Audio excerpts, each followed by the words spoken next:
এই মেয়েটার কি কখনোই ঘর বাড়ির কাজ শেষ হবে না? কিভাবে হবে বলেন? আমি তো একটা কাজ শেষ হওয়ার সাথে সাথে অন্য আরেকটা কাজ ধরি। এই যে আজকে শখের ঘরের সাইড গুলো প্লাস্টার করা হয়েছে, আর সেই সাথে ঘরের সামনে একটা ছোট্ট বারান্দাও হচ্ছে।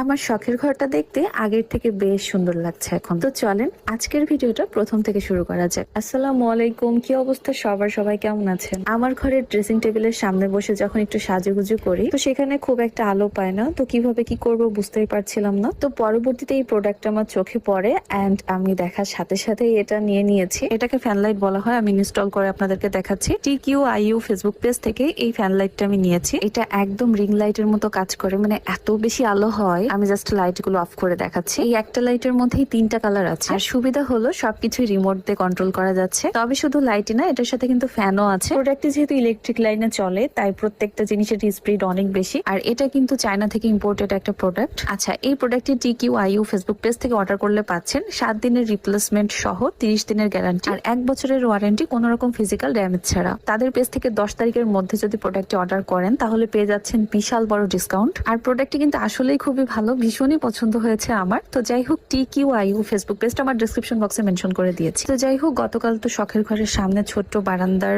চালটা ছাউনি করা হয়েছিল, আর আজকে সেই জায়গাটা একটু উঁচু করে সেটার উপরে প্লাস্টার করা হবে, মানে কাইন্ড অফ ছোট্ট একটা বারান্দা হবে আর কি। আগে কোনো বারান্দা ছিল না, কারণ ঘরটা অনেক খোলামেলা ছিল, বাট এইবার আমি পুরো ঘরটা ঘিরে ফেলবো, তাই একটা বারান্দা না হলেই নয়। আর এবারের ঘরের দরজাটা আমি এই সাইডে রেখেছি, কারণ আগের দরজার সামনে দিয়ে রাস্তা গিয়েছে, তাই ওই জায়গাটাতে আর কিছুই করা যাচ্ছে না। আমি আপনাদেরকে একটা ডিরেক্ট কথা বলি, হ্যাঁ আমি এই কাজগুলো করে থাকি, মানে ভিডিও করে থাকি, অবশ্যই সেটা আমার প্রফেশনের কারণে, যেহেতু এই সেক্টর থেকে আমার একটা ইনকাম আসে। সো এই জন্য আমি চেষ্টা করি রেগুলারই ভিডিও করার। আর এক একজনের ভিডিও করার ক্যাটাগরি কিন্তু এক এক রকম। আমি পছন্দ করি এই টাইপের বাড়িঘর রিলেটেড ভিডিও করতে, এই জন্য আমার একটার পর একটা কাজ করতেই হয়। কিছু মানুষ বলেন টাকা কামানোর জন্য এগুলো করছেন, হ্যাঁ অবশ্যই ইনকামের জন্যই করি। যদি আপনারও সুযোগ থাকতো না তাহলে আপনিও করতেন। এই যে প্রতিদিন লাখ লাখ মানুষ আমার ভিডিও দেখে, তো সবার মন জুগিয়ে চলা কিন্তু আমার পক্ষে সম্ভব না। কারোর ভালো লাগবে, কারোর খারাপ লাগবে, এটা খুবই স্বাভাবিক। তবে আলহামদুলিল্লাহ আমাকে ম্যাক্সিমাম সবাই অনেক বেশি পছন্দ করেন। এই তো ঘরের সাইড গুলো কিন্তু সুন্দরভাবে প্লাস্টার করা হয়ে গিয়েছে।